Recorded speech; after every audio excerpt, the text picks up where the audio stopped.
नमस्कार, आप सभी लोगों का स्वागत है आपके अपने YouTube चैनल सोम अकेडमी पर। दोस्तों, यूपी सरकार की ओर से एक जो नया दिशा निर्देश जारी किया गया है, इसमें बताया गया है कि अब जो आपकी 2020 के अंतर्गत या उसके बाद जो भर्तियां आएंगी, जिनमें सरकारी पोस्ट जो होंगी उन पर यदि नियुक्तियां होती हैं तो वो आपकी सरकारी नौकरी की तरह जो नहीं मानी जाएंगी। वो है अब आपकी संविदा पद के लिए आपको जो है एक तरीके से आवेदन कर रहे हो। यदि आप 5 साल तक ये जो सेवा है अच्छे तरीके से कर लेते हो और इसमें आपकी कौन कौन सी प्रक्रियाएं लागू होंगी, तो ही आपकी जो है सरकारी नौकरी प्रक्रिया में आएगी, अर्थात प्रोसेस में आएगी और सरकारी नौकरी आपकी मानी जा सकती है। यहाँ पर यदि बात की जाए तो सरकार ने अपना बड़ा फंड बचाने के लिए इस तरीके के नियम जो है लागू करने की जो है प्रस्ताव भेजा है सभी आयोग को। तो यहाँ पर मैं आप लोगों के लिए स्पष्ट करना चाहूँगा, जो भी स्टूडेंट्स या जो अभ्यर्थी सरकारी नौकरी की तलाश में हैं या जिन लोगों की कट ऑफ वगैरह लग चुकी है और आपकी नियुक्तियाँ होनी हैं, तो सभी पर ये नियम आपके लागू होंगे। तो वीडियो को पूरा देखें, ध्यान से देखें और शेयर जरूर करें। यहाँ पर यदि बात की जाए सरकार के बारे में, तो देखिएगा आप सभी समझ सकते हैं कि नियुक्तियाँ तो आपकी निकल नहीं रही हैं, लेकिन जो है नियम लगातार बनते जा रहे हैं, बदलते जा रहे हैं और आपको जो है एक तरीके से गुमराह किया जा रहा है। यहाँ पर यदि बात की जाए, सरकार को चाहिए था कि कोई वैकेंसीज वगैरह निकालते, तो लेकिन यहाँ पर ऐसा नहीं हो रहा है और आपके जो है नए नए नियम जो है प्रकाश में लाए जा रहे हैं। अभी जो है MKI फार्मूला के अंतर्गत क्या है और किस तरीके से आपका ये फार्मूला लागू होता है, तो देखिएगा MKI फार्मूला उस तरीके का फार्मूला है जिसमें जो सरकारी नौकरियों का जो मेजरमेंट है वो रखा जाता है। यदि कोई स्टूडेंट आपका जो है सरकारी नौकरी प्राप्त कर लेता है तो उसकी नौकरी के अंतर्गत उसकी सेवाओं को ध्यान में रखते हुए उसका जो है यहाँ पर प्रमोशन किया जाता है सरकारी जॉब्स के लिए। यहाँ पर यदि बात की जाए तो उसको जो है फिलहाल की कंडीशन में संविदा पद पर रखा जाएगा। समझ सकते हैं इसके संविदा पद पर रहने के आपको क्या नुकसान है या क्या आपको यहाँ पर लाभ, तो कुछ है ही नहीं है, क्योंकि सरकारी नौकरी यानी पक्का पद और संविदा पद में बहुत ज़्यादा डिफरेंस होता है। तो संविदा पद एक तरीके का अस्थायी पद है, अर्थात आप समझ सकते हैं कि अस्थायी से तात्पर्य यह है कि आपको कभी भी जो है यहाँ से हटाया जा सकता है। तो इसमें क्या है कि आपको जो है संविदा के पद पर यदि आपको किसी भी सरकारी नौकरी में आपको जो है जॉब्स मिल जाती है, यहाँ पर इसके दायरे की यदि बात की जाए तो देखिएगा समूह आपके जो 3-4 प्रकार के होते हैं, कै, खे, गै और आपका गै। तो इसमें केवल कै समूह की नौकरियों को छोड़ करके बाकी तीनों जो जॉब्स हैं वो इसमें लागू होंगे। समूह कै के पद जो हैं इसमें नहीं रखे जाएंगे, अर्थात वो संविदा पर नहीं होंगे, वो डायरेक्ट जो है उनकी जॉब जो है सरकारी रखी जाएगी। इसमें जो है ज़्यादातर नियुक्तियाँ जो हैं गै समूह के आधार पर निकलती हैं और फिलहाल की कंडीशन में भी लगभग 9 लाख से अधिक पद खाली हैं। गै समूह की यदि बात की जाए तो 4 लाख के अप्रोक्स आपके पद खाली हैं और खे समूह की यदि बात की जाए तो लगभग 58,000 पद आपके खाली हैं। तो इस तरीके से यदि बात की जाए तो यहाँ पर यदि संविदा पद के बारे में हम आपको बता रहे हैं तो इसमें क्या है, सरकारी भत्ते जो भी आपके होते हैं, जिसमें आपका भोजन का होता है, रहन सहन का होता है, किराए का होता है, धुलाई का होता है, इस तरीके से बहुत ज़्यादा भत्ते होते हैं महंगाई वगैरह के लिए। तो वो सभी जो भत्ते हैं वो यहाँ पर जो है समाप्त रखे जाते हैं, अर्थात कोई भत्ता आपको नहीं दिया जाता है। ये होता है संविदा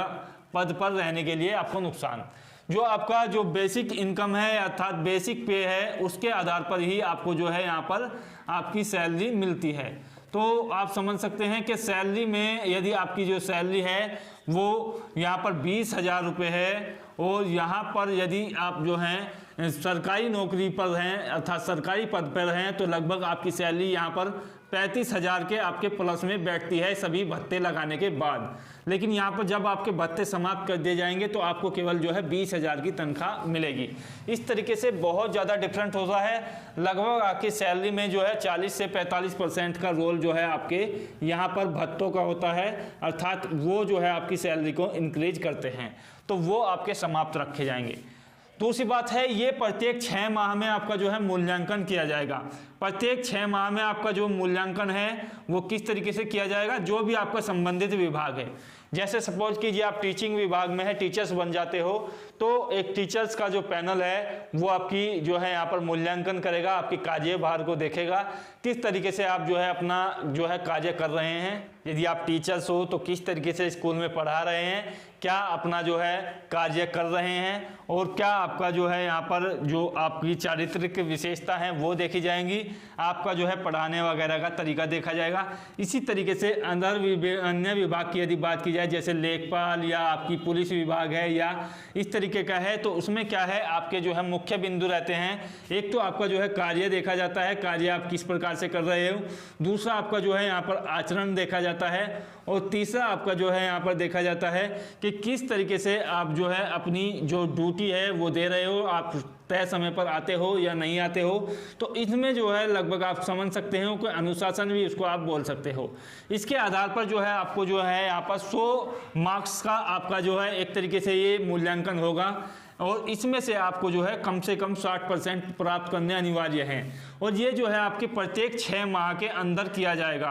अर्थात आप समझ सकते हैं कि 5 साल में आपका जो है 10 बार ये इस तरीके का मूल्यांकन होगा। तो 10 बार में से यदि आप किसी भी एक बार में इस तरीके की आपकी स्थिति से गुजरते हो, आपका आचरण गलत पाया गया या आपको जो है 60% से कम आपको जो है मूल्यांकन में दिया गया है, तो आपकी नौकरी जो है तभी जो है आपकी सेवा जो है समाप्त कर दी जाएगी और आपको जो है नौकरी से बर्खास्त कर दिया जाएगा। उसके बाद जब आप जो है इन प्रक्रियाओं से 5 वर्ष तक गुजर लेते हो, तो उसके बाद जो है आपकी नौकरी जो है स्थायी कर दी जाएगी, आपको जो है सरकारी नौकरी पर माना जाएगा। उसके बाद जो है आपके ये जो भत्ते हैं ये आपके शामिल किए जाएंगे और आपको जो है अच्छी खासी सैलरी दी जाएगी। इससे फायदा आप समझ सकते हैं कि लगभग यहाँ पर आप देख सकते हैं कि 40 से 45% की आपकी जो सैलरी है उसका फायदा सरकार को कितना मिलता है। उसका राज्य के जो आपका कोर्स होता है उसमें जो है लगातार जो है इतना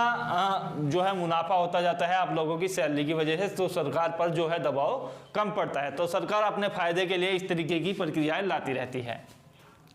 तो यहाँ पर जो प्रोसेस है वो मैंने आपको बता ही दिया है कि आपका जो संबंधित विभाग है उसके जो कर्मचारी हैं उनका एक पैनल बनेगा और वो आपकी जो है कार्यविधियों पर गौर करेगा।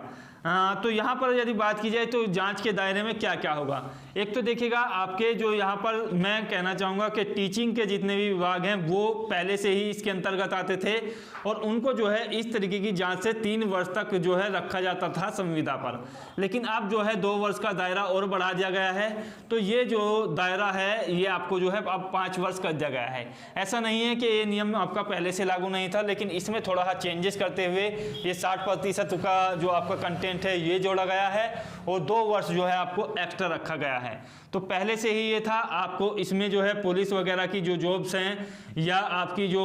राजस्व विभाग की जॉब्स हैं या आपकी सरकारी जो राज्य की जो भी जॉब्स हैं जिसमें आपके ग्रुप गए अर्थात ग्रुप सी आपको जिसको बोल सकते हैं, और ग्रुप बी के आपके जो पोस्ट हैं वो रखे जाएंगे और ग्रुप आपके डी के जो पोस्ट हैं जिसमें आपके चतुर्थ श्रेणी कर्मचारी आते हैं ग्रुप डी में, चपरासी वगैरह, उनका भी जो है यदि कोई शिकायत करता है कोई भी व्यक्ति उनकी आपकी किसी भी विभाग में से, तो उस पर जो है तुरंत जांच की जाएगी। चाहे आप 6 महीने के अंतर्गत भी आप नहीं आते हो तो उसी के बेसिस पर आपका मूल्यांकन किया जाएगा। तो यहाँ पर आपको जो है अपना व्यवहार अच्छा रखना है यदि आपको सरकारी नौकरी मिलती है। तो दोस्तों आशा करता हूँ वीडियो आपकी समझ में आया होगा, बेहतर लगा होगा तो शेयर कीजिएगा। मिलते हैं अगले वीडियो में। जय भारत, जय हिंद, धन्यवाद।